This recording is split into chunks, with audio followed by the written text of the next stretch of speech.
Ka soka jelal lembak tenat puli putih kelahap ban penbaik yagi babun kijing bekala haka CM impak kaibuk kebasam syaki kena school kelas 10.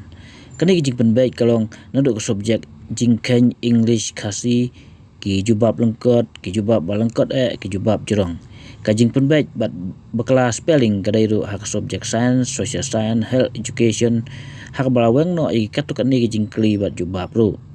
La ban kedau ro bakaman syua we ni no hikai rang ba ka KGP Girls High Secondary School Shillong u babukula khongjiram wa sai madan je jubab ki bomi hap bat ka jingkali na ka CM impak kaibuk. Kani ki sai madan babukula kelapan kendit ikatanat puli putih hadu bagan sim ya kila kenti ki bakerki ban penbaik ki jing bakla. Ia kani ke CM impak kaibuk asam syabarok ya kena kelas 10 hakajela ki banyala ik matrik ane HSLC hau ajar apun riu.